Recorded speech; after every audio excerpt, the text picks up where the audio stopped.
سبحان الله العظيم سبحان الله وبحمده سبحان الله العظيم سبحان الله وبحمده سبحان الله العظيم سبحان الله وبحمده سبحان الله العظيم سبحان الله وبحمده سبحان الله العظيم سبحان الله وبحمده سبحان الله العظيم سبحان الله وبحمده سبحان الله العظيم سبحان الله وبحمده سبحان Bismillahirrahmanirrahim. Muqaddimah surah Ad-Dukhan. Surah ini diturunkan di Mekah. Mengandungi 59 ayat.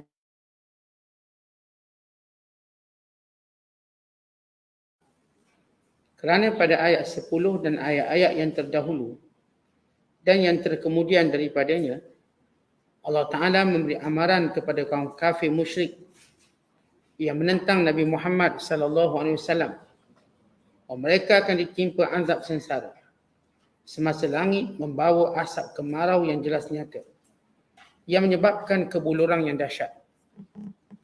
Intisari kandungannya, pada awal surah ini Allah Ta'ala menegaskan bahawa Al-Quran Karim itu diturunkan pada malam yang berkat, malam Lailatul Qadar, dan bahawa tujuan diturunkan Al-Quran yang mulia itu adalah sebagai rahmat dan untuk menjadi peringatan dan amaran.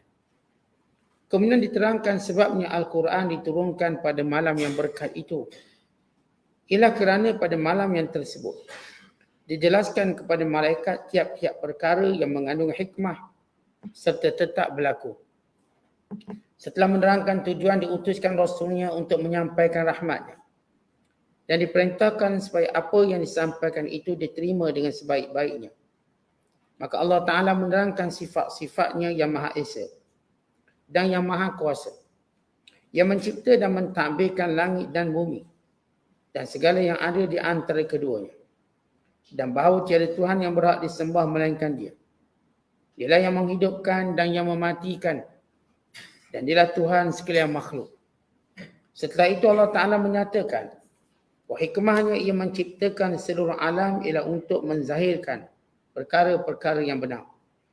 Di antaranya ialah kepercayaan seseorang, kepatuhannya kepada hukum-hukum dan peraturan yang Allah tetapkan untuk kebahagiaan seseorang itu, suratan amal yang ditulis oleh malaikat, dan perbezaan-perbezaan di antara orang-orang yang berhak mendapat nikmat yang kekal dan orang-orang yang berhak mendapat sebaliknya. Bismillahirrahmanirrahim. Hamim wal kitabil mubin. Inna anzalnahu fi lailatin mubarakah. Inna kunna munzirin. Fiha yufraku kullu amrin hakim. Amran min indina inna kunna mursilin. Rahmatan min rabbik. Innahu huwas sami'ul alim. Rabbis samawati wal ardi wa ma bainahuma in kuntum muqinin. La ilaha illa huwa yuhyi wa yumiit. Rabbukum wa rabbu abaikumul awwalin. Bal hum fi syakkin yal'abun. Sadaqallahul azim. Dengan nama Allah yang Maha Pemurah lagi Maha Mengasihani. Hamim. Demi Al-Quran, kitab yang menerangkan kebenaran. Sesungguhnya kami telah menurunkan Al-Quran itu pada malam yang berkat. Kami berbuat demikian kerana sesungguhnya kami sentiasa memberi peringatan dan amaran. Jangan hamba-hamba kami ditimpa azab.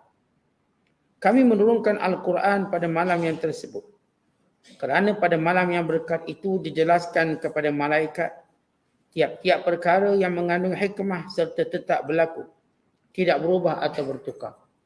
Itu perkara-perkara yang terbitnya dari hikmah kebijaksanaan kami. Sesungguhnya telah menjadi adat kami mengutus Rasul untuk menyampaikan rahmat dari Tuhanmu kepada umat manusia. Sesungguhnya Allah jualah yang maha mendengar lagi maha mengetahui akan segala keadaan hamba-hambanya. Tuhan yang mencipta dan mentadbir keadaan langit dan bumi serta segala yang ada di antara keduanya. Kalau betul kamu orang-orang yang yakin akan hakikat itu, maka terimalah sahaja apa yang diutuskan kepada kamu. Tiada Tuhan yang berhak disembah melainkan Dia. Dialah yang menghidupkan dan yang mematikan. Dialah jua Tuhan kamu dan Tuhan datuk nenek kamu yang telah lalu. Mereka tidak meyakini kebenaran yang dijelaskan kepada mereka. Bahkan mereka masih tenggelam dalam keraguan sambil bermain-main dengan perkara agama. Kita berada dalam penafsiran surah Ad-Dukhan yang merupakan surah Makkiyah. Ini surah-surah yang diturunkan sebelum hijrah. Surah yang masih lagi dimulakan dengan Hamim. Iaitu surah yang ke-6. Surah yang kelima yang dimulakan dengan Hamim. Sebagaimana kita tahu bahawa surah Hamim atau Hawamim atau Hamim ada 7. Itu surah Ghafir, surah Fussilat, surah Syura, surah Az-Zukhruf yang telah tamat penafsirannya, surah Ad-Dukhan yang kita akan tafsirkan pada malam ini, surah Jathiyah dan surah Ahqaf. Yang kesemua surah ini adalah ataupun 7 surah yang dimulakan dengan Hamim.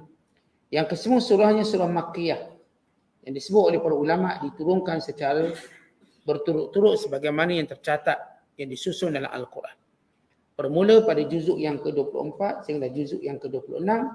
Bermula surah yang ke-40 itu surah Ghafir sehingga berakhir dengan surah Ahqaf itu surah yang ke-46. Yang kesemuanya jadi 7 surah yang dimulakan dengan Hamim. Surah Ad-Dukhan yang diterjemahkan sebagai asap. Kerana di dalamnya ada 2 amaran.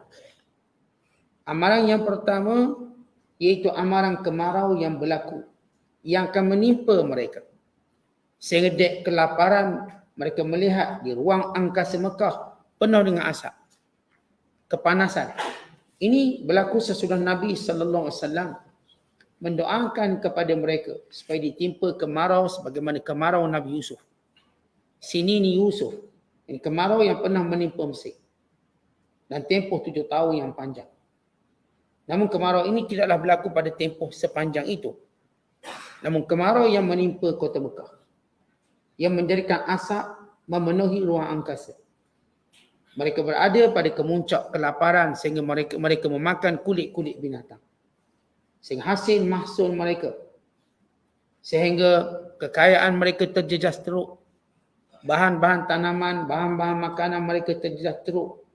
Ditambah dengan pemulauan seorang sahabat Rasulullah yang memeluk Islam yang berasal daripada Yaman. Itu Sumamah bin Uthal yang telah memboikot daripada menghantar gandum-gandum di kota Mekah. Ia menyebabkan Abu Sufyan menghantar surat meminta belas ihsan Nabi SAW secara keturunan dan nasab untuk mengasihani mereka supaya diakhirkan pemboikotan ekonomi tersebut. Dan supaya berdoa, moga Allah Ta'ala mengangkat kemarau yang panjang yang menimpa kota Mekah. Dan amaran yang kedua yang berkait dengan asap ini, Ad-Dukhan, ialah tanda besar kiamat yang akan berlaku dalam tempoh 40 hari. Yang merupakan tanda-tanda utama daripada tanda-tanda kiamat yang termasuk 10 tanda besar. Iaitu Ad-Dukhan yang bila dia memenuhi permukaan angkasa dan permukaan bumi yang menyebabkan mana-mana orang kafir yang menghidunya menyebabkan mati. Manakala orang beriman pula bila menghidunya menyebabkan terkena penyakit selsema. Maka Dukhan tanda yang menyebabkan populasi orang kafir menurun dengan mendadak. Yang berlaku dalam tempoh 40 hari. Arba'ina yawman. Dan ini dua. Ini dimaksudkan ad-dukhan. Yang pertama ialah kemarau panjang. Yang kedua ialah tanda kiamat. Yang Allah sebut dalam surah ad-dukhan yang kita bacakan ini, itu surah yang ke-44 pada juzuk yang ke-25. Baik, surah ini dengan surah sebelum ini, kita dah tafsirkan surah Az-Zukhruf. Yang kedua-dua surah ini dimulakan dengan Hamim, kemudian menjelaskan tentang sifat Al-Quran wal kitabil mubin. Itu Al-Quran yang jelas penerangannya, yang tiada keraguan padanya, yang begitu jelas bacaannya, demikian juga pemahamannya. Tidak menolaknya melainkan orang-orang yang sombong. Kemudian persamaan surah ini dengan surah sebelum ini, bila Allah Ta'ala memberi amaran dalam surah Az-Zukhruf yang kita bacakan sebelum ini, فَذَرْهُمْ يَخُوضُوا وَيَلْعَبُوا حَتَّى يُلَاقُوا يَوْمَهُمُ الَّذِي يُعَدُوا. Biarkan mereka menolak perintah Allah Ta'ala, bermain-main dengan kesyirikan mereka, sebab nanti mereka akan bertemu hari kiamat yang dijanjikan kepada mereka. Manakala dalam surah Ad-Dukhan pula Allah menyebut pada akhir surah, Allah menyebut dalam amaran surah ini, fartakib yauma ta'tis sama' bidukhanin mubin. Tunggulah, akan datang kepada mereka asap yang nyata, yang jelas, yang akan membinasakan mereka. Dan dalam surah ini tasyabuh dengan surah Az-Zukhruf. Kalau dalam surah Az-Zukhruf, Nabi SAW mengadu kepada Allah tentang kaumnya yang tidak mau beriman walaupun sudah diperjelaskan hujahnya dengan firman-Nya, Ya Rabbi inna haula'i qaumun la yu'minun. Wahai Tuhanku, kaumku tidak mau beriman. Maka Allah turunkan ayat, fasfah anhum, pedulikan mereka wahai Muhammad, waqul, dan katakan pada mereka, salamun fasawfa ya'lamun. Kamu akan mengetahui akibat tidak beriman. Manakala dalam surah yang kita bacakan ini pula, Ad-Dukhan, iaitu kenyataan Nabi Musa. Surah Zukhruf, Nabi Muhammad SAW mengadu, kaum yang tidak mau beriman degil, keras kepala. Maka Allah kata biar, sampai tunggu hukumannya hari kiamat. Maka manakala Nabi Allah Musa AS juga mengadu benda yang sama, kaum yang tidak mau beriman. Firman-Nya, wa inni uftu bi rabbi wa rabbikum an tarjumun wa illam tu'minu li fa'tazilun. Sesungguhnya aku berlindung dengan Tuhanku dan Tuhanmu daripada kamu menganiaya aku. Sesungguhnya wa illam tu'minu li, kalau kamu tidak mau beriman kepadaku, fa'tazilun, maka tinggalkan aku bersendirian. Artinya dalam dua-dua perkataan, pertama perkataan Nabi SAW mengadu tentang kaum yang tidak mau beriman. Dan yang kedua pengaduan Nabi Musa, kaum yang tidak mau beriman, supaya jelas. Setiap para Nabi, inilah dia cerita, inilah dia kesudahan atau inilah cerita tribulasi dakwah mereka. Sama. Kalau sekiranya golongan musyrik Mekah menganggap bahawa Nabi SAW bawa benda baru, mereka silap. Mereka atau Nabi Muhammad bawa kesinambungan pada dakwah-dakwah yang lain. Kalau mereka menyangka bahawa hanya Nabi Muhammad yang ditolak oleh mereka, Nabi-Nabi lain juga senasib. Ditolak oleh kaum masing-masing. Supaya mereka mengetahui kesudah kaum yang menolak itu ialah kebinasaan. Mashtamalat alihi surah. Kandungan surah ini, kita dah jelas dalam Pimpin Ar-Rahman, dan kita lihat pula dalam tafsir Munir ini, apa yang diperjelaskan dalam surah ini. Kandungan surah ini sebagaimana kandungan seluruh surah Makkiyah, menceritakan tentang usul akidah Islam, berkait dengan tauhid keesaan Allah, berkait dengan kerasulan Nabi Muhammad SAW, dan berkait tentang hari kebangkitan. Memang seluruh surah-surah Makkiyah, surah-surah yang diturunkan di Mekah, yang diturunkan sebelum hijrah, membahaskan tentang keesaan Allah kerana mereka menyembah berhala. Membahaskan tentang kerasulan Nabi Muhammad SAW kerana mereka menolak kenabian. Dan membahaskan tentang hari kiamat kerana mereka tak percaya hari kiamat. Ini tiga usul yang dibawa oleh semua Nabi-Nabi dalam berhadapan dengan kaum. Dan cerita benda yang sama kalau hari ini kita bercakap kaum yang kafir hari ini. Tiga benda inilah mereka tak percaya. Itu mereka tak percaya Allah itu esa. Lalu mereka menisbahkan bagi Allah itu anak, atau menisbahkan bagi Allah itu sekutu, sembahyang lain. Dan mereka tidak percaya kenabian, kerasulan Nabi Muhammad SAW. Dan mereka tidak percaya tentang hari kiamat. Perkara sama sampai hari ini. Kemudian surah ini menjelaskan tentang sejarah penurunan Al-Quran. yang berlaku pada malam Lailatul Qadar.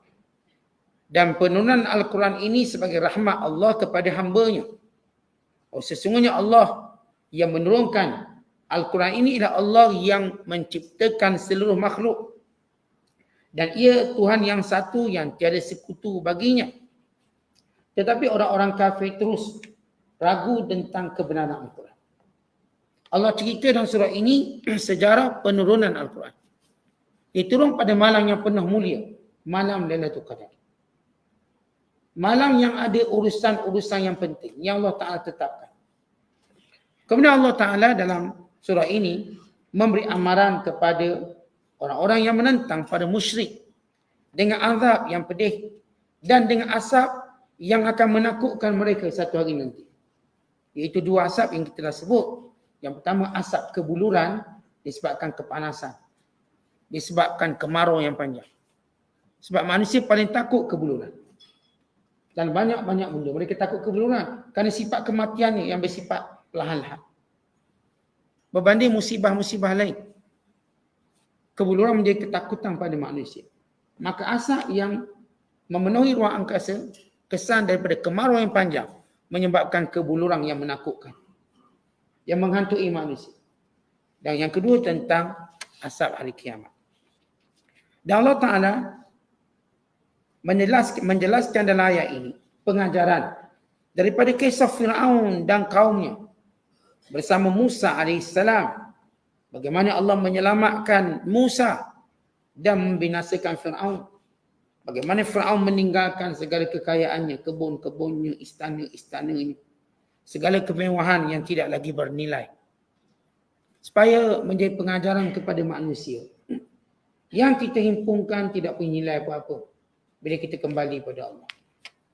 Yang beruntung, yang berjaya, yang menggunakan segala apa yang Allah berikan dalam melaksanakan ketaatan kepada Allah. Kemudian Allah Ta'ala mensifatkan dalam surah kita bacakan ini bagaimana keingkaran mereka terhadap hari kebangkitan. Bila mereka berkata dalam apa yang Allah rakamkan dalam ucapan mereka, in hiya illa mautatunal ula wa ma nahnu bimunsyarin. Ini cuma kehidupan sekali je. Kita hidup sekali je dan kami takkan bangkit. Sebagaimana syiar orang kafir, hidup cuma sekali. Siapa kata hidup cuma sekali? Mereka mempromokan ungkapan dan moto itu. Hidup cuma sekali. Jadi kita enjoy lah. Kita berseronok. Lepas tu tak ada hidup. Kita katakan hidup ini ujian. Dan selepas itu kita akan menempuh hidup yang abadi. Hidup kita bukan sekali tapi berkali-kali hidup. Bahkan siapa membaca sejarah kehidupan manusia. Bermula alam roh kepada alam janin, kepada alam dunia, kepada alam barzakh, sehingga kehidupan sebenar alam akhirat. Kan itu disebut akhirat, yakni alam yang sebenar, yang berakhir, begitu. Bagi orang kafir, mereka cuma menilai hidup masa ni, cukup. Kerana itu mereka enjoy sepuas-puasnya. Kerana hidup cuma sekali. Slogan yang telah menjadikan mereka mengikut hawa nafsu dan syahwat.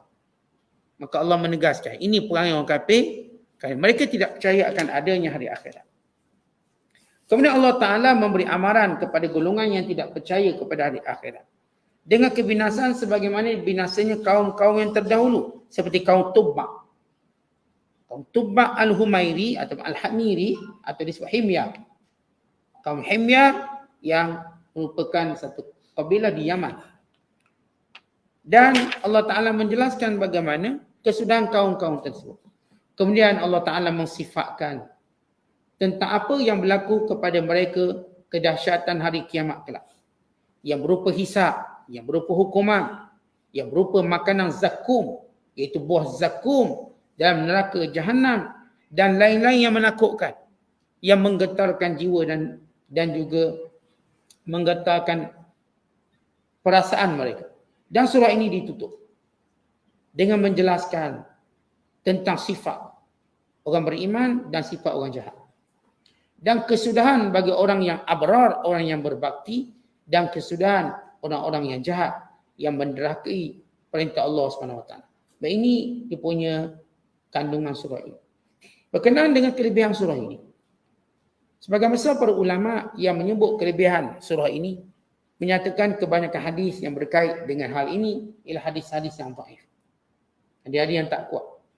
Di antara yang diriwayatkan, man qara'a ad-dukhan fi lailatul jum'ah asbaha maghfuran lahu wa zuwija min al-hurin 'ain. Siapa yang membaca surah ad-dukhan pada malam Jumaat, maka dia akan berpagi dalam keadaan diampunkan oleh Allah dan dikahwinkan dengan bidadari syurga. Kemudian diriwayatkan, man qara'a ad-dukhan fi lailatul jum'ah asbaha maghfuran lahu. Siapa yang membaca surah ad-dukhan pada malam Jumaat, maka diampunkan dosa keesokan hari. Dalam lafaz Tirmizi diriwayatkan, man qara'aha min dukhan fi lailatin asbaha yastaghfiru lahu 70,000 malakin. Siapa yang membaca min dukhan pada malam hari, pada keesokan hari dia akan diminta keampunan oleh 70,000 malaikat. Dan setengah ulama menyatakan hadis ini hadis bersifat palsu tentang kelebihan.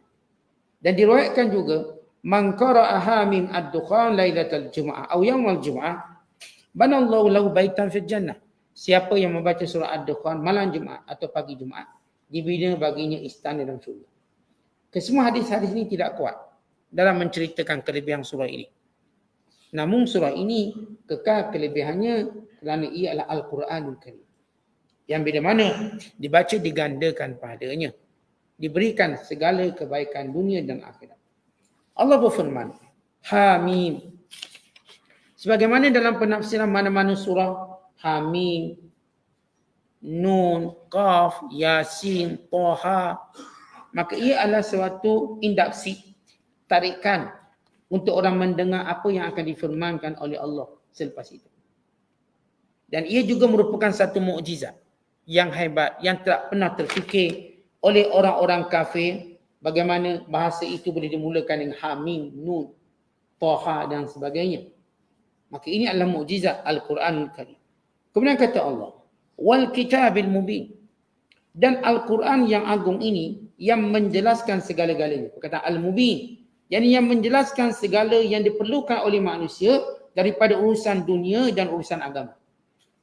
Artinya kalau seorang itu mentadaburi Al-Quran, maka dia dapat dalam Al-Quran penjelasan apa yang mereka inginkan pada urusan dunia, urusan akhirat mereka. Baik tuan-tuan, apa yang kita inginkan? Yang kita inginkan, semua orang bercakap keinginan yang sama, berjaya, cemerlang, berada dalam kenikmatan berpanjangan. Yang kita cari harta ke, sama ada kita cari kuasa ke, semuanya kerana kita nak bahagia. Semuanya kerana kita nak berada dalam kenikmatan yang berpanjangan, yang berkekalan. Maka Allah Ta'ala cerita kenikmatan yang berkekalan dan berpanjangan itu ialah dalam syurga. Maka Allah menyebut sifat-sifatnya dan bagaimana patut kelakuan-kelakuan dan akhlak dibentuk. Dan semua manusia takut perkara yang bahaya. Kerana itu kita beli insurans sebab takut benda bahaya. Sebab itu rumah kita ada pintu, ada pagar kerana takut bahaya. Kereta kita ada kunci kerana takut bahaya.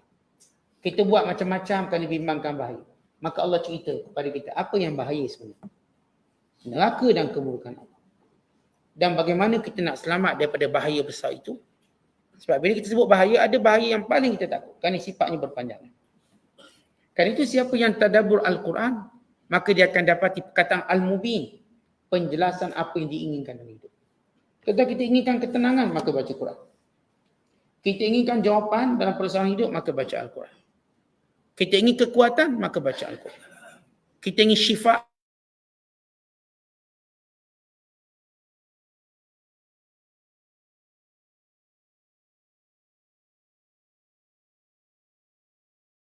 nampak matlamat hidup ni apa dia. Kalau matlamat hidup kita makan, minum, tidur, kerja, cari duit, ia bukan matlamat yang membahagiakan kita. Sehingga kita baca Quran, kita akan nampak matlamat kita apa. Kemudian Allah Ta'ala menjelaskan, Inna anzalna, kami turunkan. Perkataan anzalna, kami turunkan seluruh Al-Quran. Seluruh Al-Quran, 30 juzuk.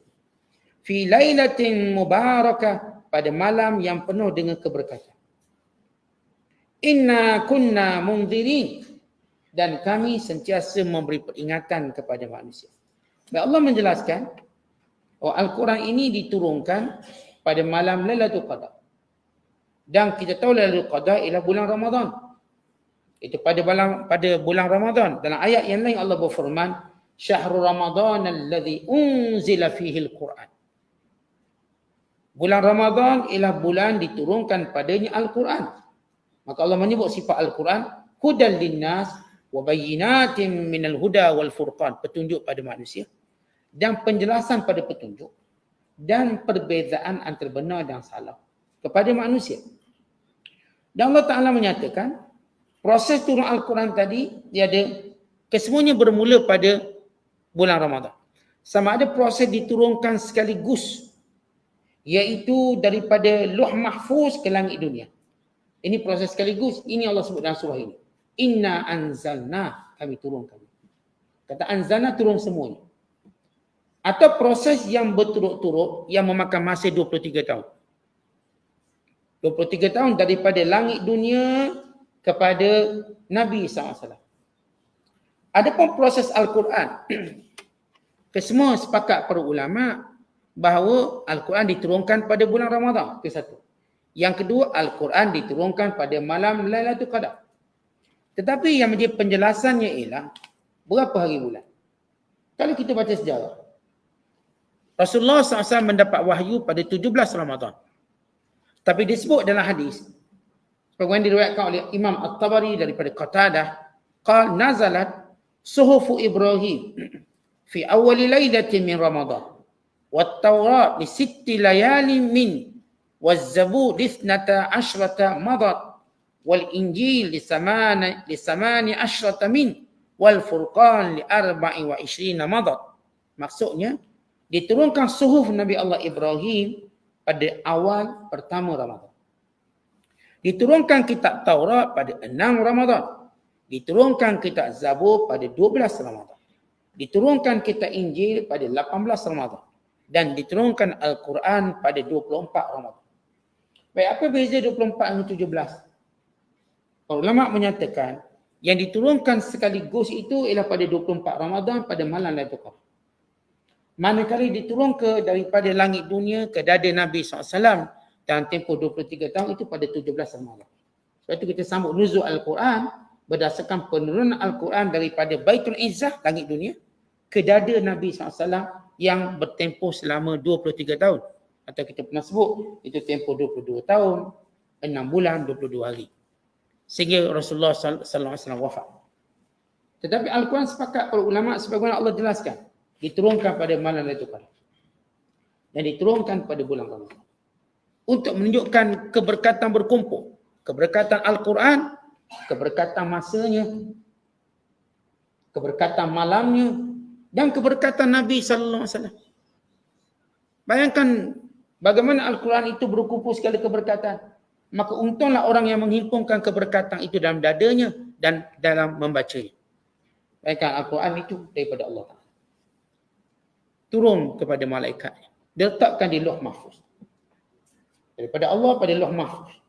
Daripada Lauh Mahfuz, tempat yang mulia, pergi kepada Baitul Izzah. Itu langit dunia. Daripada Baitul Izzah turun ke dada Nabi SAW. Dibawa oleh siapa? Jibril. Kepada siapa? Nabi SAW. Bila? Pada bulan Ramadan. Pada malam apa? Malam Lailatul Qadar.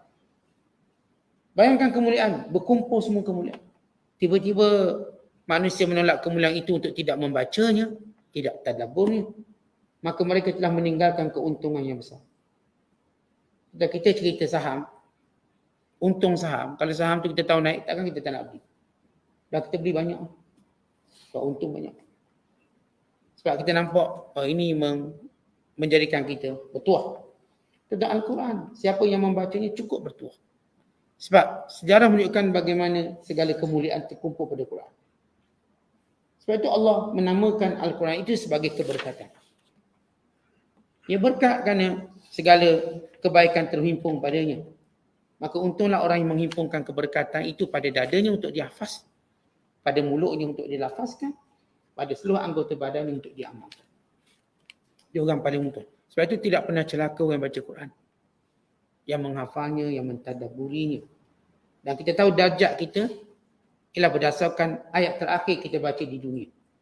Dikatakan kepada orang yang membaca Al-Quran di dunia, yuqal sahibil Quran fi dunya, iqra warattil wartaqa fa inna manzilataka fi akhir ayatin taqra'uha. Dikatakan kepada pembaca Al-Quran di dunia, di hari akhirat kelak bacalah Quran. Baca dan bacalah dengan tertib, dengan penuh keindahan. Dan naiklah darjatmu. Sesungguhnya darjatmu pada ayat terakhir yang kamu baca di dunia. Contoh kita duk baca Facebook, kita duk baca benda-benda lain, itu tidak akan melambangkan darjat kita. Even darjat IQ kita pun tak. Cuma menghabiskan masa kita, mendatangkan seronok sementara. Realitinya, keseronokan itu tidak akan bertahan lama. Kemudian kita ungkapkan, keseronokan selain daripada ingat Allah, bagaikan membina istana pasir. Dia panggil fake, palsu. Dan tempoh sekejap, dia akan hilang keseronokan tu. Sekejap je. Ini penyanyi, ini orang yang berhibur, yang main. Dia seronok sekejap, kemuncak bunuh diri. Kerana seronok itu bersifat fake. Tapi keseronokan kerana mendekatkan diri pada Allah. Dengan membaca Al-Quran, membina jiwa yang kuat. Sehingga berkesudahan, tenang, sehingga hari pertemuan dengan malaikat. Diberikan khabar gembira daripada Allah, salam daripada Allah, dan ditunjukkan tempatnya di syurga. Kemudian kata Allah, fiha yufraku kullu amrin hakim. Pada malam Lailatul Qadar itu, yufrak, perkataan yufrak ay yufassal, yubayyan, dijelaskan, diterangkan tentang perintah-perintah yang telah ditetapkan. Apa yang ditetapkan pada tahun itu, yang berupa ajar dan berupa rezeki, yang berupa kebaikan yang ditakdirkan atau kejahatan, yang berupa hidup atau mati dan sebagainya, dan apa yang tidak akan berubah padanya, yang berupa hukum hakam yang memberi petunjuk kepada manusia di dunia dan kebahagiaan di hari akhirat kelak. Perkataan Al-Hakim ialah yang mempunyai pelbagai hikmah. Kata para ulama, yang dimaksudkan fiha yufraku kullu amrin hakim, pada malam Lailatul Qadar itu, maka dijelaskan semua benda dengan penurunan Al-Quran. Bukan sekadar Al-Quran yang menunjukkan syariat yang dah tetap, tak berubah. Hukum hakam. Kerana Al-Quran, dia delete semua hukum hakam dulu. Dia menjelaskan hukum hakam yang terkini. Hukum hakam yang terpakai. Yang dipanggil muhkam. Muhkam yang terpakai. Kerana semua syariat lain terbatal dengan penurunan Al-Quran. Baik syariat Zabur, baik syariat Taurat, semua terbatal. Maka fiha yufraq, dijelaskan, diterangkan segala perintah yang bijaksana. Kerana syariat yang datang ini sifatnya bijaksana. Habis syariat dulu tak bijaksana juga. Tapi sifatnya bertempoh. Manakala syariat yang menjadi syariat Nabi SAW sifatnya tidak bertempoh sampai hari kiamat. Syariat Nabi Musa dia bertempoh sehingga turun Nabi Isa. Keluar Nabi Isa. Syariat Nabi Isa juga bertempoh sehinggalah keluarnya Nabi Muhammad SAW. Syariat Nabi Nuh bertempoh sehingga keluar Nabi yang berikut. Semua bertempoh. Berkait dengan masalah pada waktu itu. Tetapi Al-Quran, dia berkait dengan masalah pada sepanjang zaman. Yang disebut salihun likulli zaman wa makan.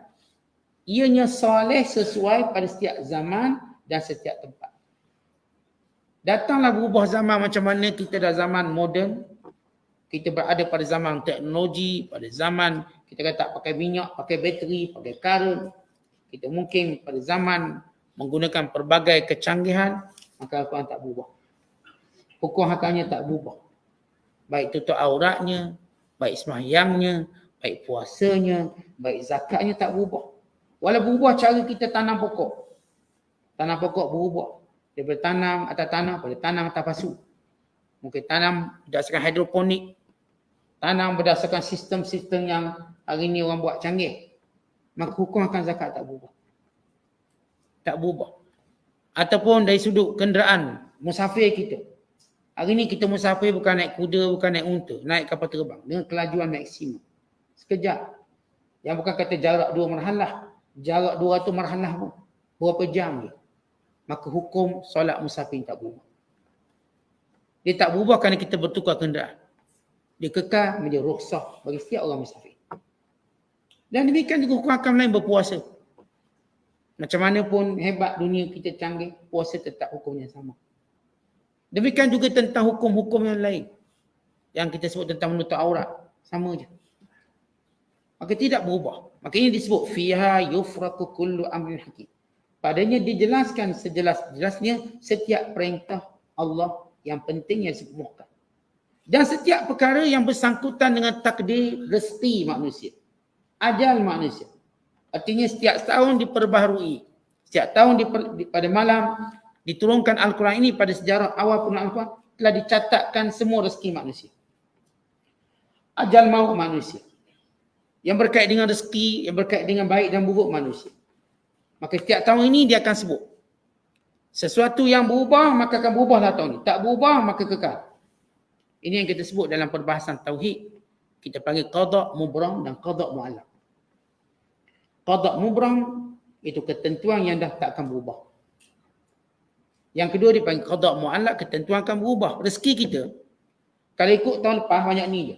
Tapi tahun ni, kan mungkin kita buat baik pada mak ayah kita, mungkin kita berbakti sekian-sekian, maka rezeki kita bertambah. Secara ketetapan rezeki kita ialah banyak ni. Tapi kalau kita buat sesuatu, maka dia jadi banyak ni. Maka datang keputusan itu pada malam Lailatul Qadar. Datang Lailatul Qadar, datang keputusan tentang apa yang telah kita lakukan. Kemudian Allah Ta'ala menjelaskan. Amram min indina, semuanya itu ialah keputusan daripada kami. Inna kunna mursilin, kamilah yang menghantar rasul-rasul. Semua rasul-rasul dihantar oleh Allah Ta'ala.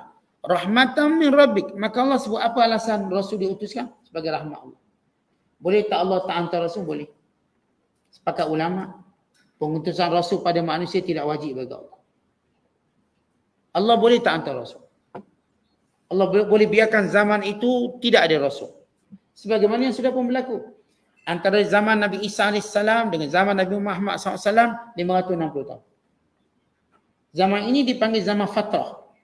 Zaman keputusan terputusnya rasul. Setengah ahli sejarah menyatakan itu sepanjang 600 tahun.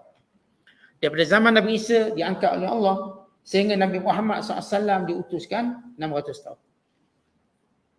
Artinya Allah tidak wajib hantar rasul. Allah boleh hantar setahun 10 kali ke, setahun sekali ke, 10 tahun sekali, itu urusan Allah. Sebab itu bila Allah menyatakan inna kunna mursilin, kami yang menghantar rasul-rasul itu mengikut kehendak kami. Allah tidak wajib hantar rasul. Tapi kalau Allah hantar rasul itu kan rahmatnya. Sebab itu Allah sebut rahmatan min rabbik. Rahmat dari Allah. Allah tak kata kewajiban dari Allah. Rahmat. Allah hantar Nabi ini sebagai rahmat. Sebab itu Allah sebut dalam Al-Quran. Wa ma arsalnaka illa rahmatan lil alamin. Tidak kami utuskan kamu wahai Muhammad melainkan rahmat pada sekalian alam. Rasulullah itu sendiri rahmat. Dalam hadis Nabi kata, ana rahmatun muhdah. Aku ialah rahmat Allah. Muhdah yang dihadiahkan kepada kamu. Aku ni rahmat Allah. Untuk menunjukkan Allah tidak wajib hantar rasul. Itu rahmat Allah. Innahu, sesungguhnya Allah itu huwas sami'ul alim. Tuhan yang maha mendengar, lagi maha mengetahui. Yang dimaksudkan dengan Tuhan yang maha mendengar, lagi maha mengetahui, yakni mendengar tentang yang menerima kerasulan atau yang menolak. Yang mengetahui setiap perbuatan orang-orang yang beriman ataupun orang yang kufur. Hakikat perbuatan mereka apa dia. Kemudian kata Allah Ta'ala setelah menyebut tentang perutusan Nabi merupakan rahmat. Rabbis samawati wal ardi wa ma bainahuma. Allah yang mengutuskan Rasul ini ialah Allah pemilik langit dan bumi. Dan apa yang ada di antara keduanya. In kuntum muqinin. Kalau sekiranya kamu yakin. Apa maksudnya? Baik, Allah yang mendengar, yang mengetahui itu, Tuhanlah yang menurunkan Al-Quran. Itu Tuhan yang memiliki langit dan bumi. Dan apa yang ada di antara keduanya daripada segala makhluk-makhluknya. Yang menciptakannya, yang memilikinya. Dan apa yang ada antaranya. Kalau kamu ingin mengetahui secara yakin dan tidak syak tentang Allah SWT. Kata Abu Muslim Al-Khawlani, perkataan ayat, makna ayat. In kuntum muqinin, kalau kamu orang yang yakin. In kuntum tatlubuna al-yaqin wa turidunahu fa'rifu anna al-amra kama kun. Kalau kamu nak tahu benda betul, kalau kamu nak tahu benda yang yakin, ingat dia Allah yang hantar Rasul. Siapa? Yang ciptakan langit dan bumi. Yang menciptakan seluruh makhluk dan memilikinya. Ingat dia Allah. Supaya kamu tahu. Kalau kamu ingin mencari keyakinan, siapa yang menghantar Rasul ini? Yang mencipta langit dan bumi. yang memilikinya. Kalau kamu nak tahu secara yakin, inilah dia Allah yang menghantar Rasul ini. Kemudian Allah Ta'ala menyebut tentang sifat Allah yang lain yang berupa sifat wahdaniyah Allah.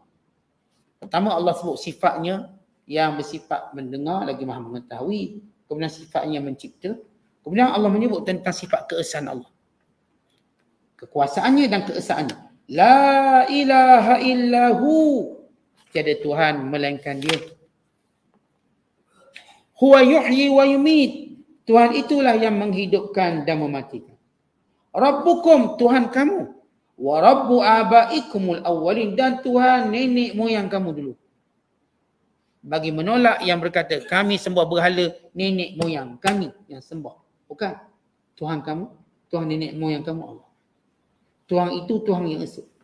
Tuhan itu yang menghidupkan kamu dan yang mematikan nenek moyang kamu.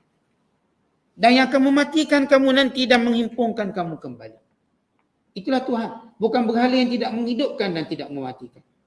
Bukan berhala yang kamu war-warkan inilah sembahan nenek moyang kamu. Tak, nenek moyang kamu ialah yang menyembah, yang mereka sembah ialah Allah. Maka Allah menjawab sangkaan buruk mereka. Kata Allah, la ilaha illahu yuhyi wa yumit rabbukum wa rabbu abaikumul awwalin. Bal hum fi syakkin yal'amun. Bukan kerana sifat mereka yang ragu-ragu dengan urusan kebangkitan tersebut. Sebagaimana mereka ragu-ragu tentang keesaan Allah.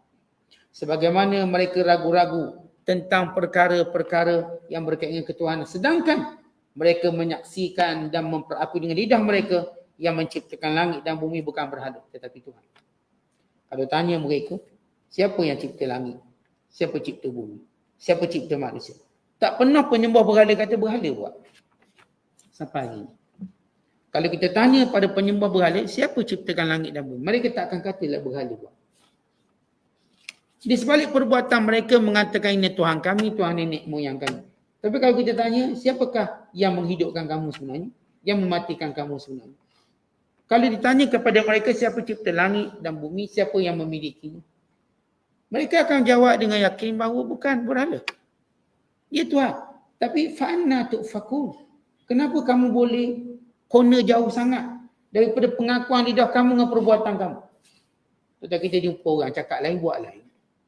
Kalau dia tu corner jauh sangat, memang tak jejak langsung. Umpama kita sebut jauh panggang pun, jauh api apa ni.